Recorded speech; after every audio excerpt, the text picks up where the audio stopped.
Hello guys, welcome to my shorts video. இன்றைக்கி நீங்கள் என்ன பார்க்க போகிறீங்கன்னா, உன்னோட ஈவினிங் ரொட்டீன் தான் பார்க்க போகிறீங்க.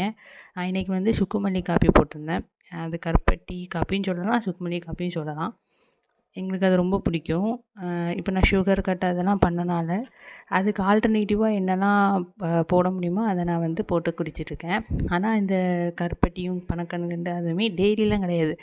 எப்போமாச்சும் வீட்டில் கேட்பாங்களா, அதனால் நான் இப்போ வந்து போட்டு குடிக்கிறது, அதோடு சேர்த்து நானும் குடிக்கிறது தான்.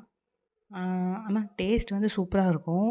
நீங்களும் இந்த மாதிரி டயட்டில் இருந்தீங்கன்னா, சுகரை அவாய்ட் பண்ணுறதுக்கு கிரேவிங்ஸாக இருக்கும்போது இந்த மாதிரி கருப்பட்டி, அதாவது வீக்லி ஒன்ஸ் அந்த மாதிரி குடித்தா பெட்டராக இருக்கும். நீங்களும் இந்த மாதிரி ட்ரை பண்ணிங்க, சூப்பராக இருந்துச்சு. நான் வந்து பவுட்ரு வந்து யூடியூப்பை பார்த்து தான் ட்ரை பண்ணேன். ஆனால் என்ன பண்ணிட்டேன், அந்த பவுடரில் பெப்பரை வந்து நான் கொஞ்சம் அதிகமாக போட்டேன். அதனால் அது ரொம்ப காரமாக இருந்துச்சு. நீங்களும் கொஞ்சோண்டு போட்டு ட்ரை பண்ணி பாருங்கள். டேஸ்ட் ஹெல்த்தியாக இருக்கும். பிடிச்சிருந்தா லைக் பண்ணி கமெண்ட் பண்ணுங்கள். ஓகே, பாய்.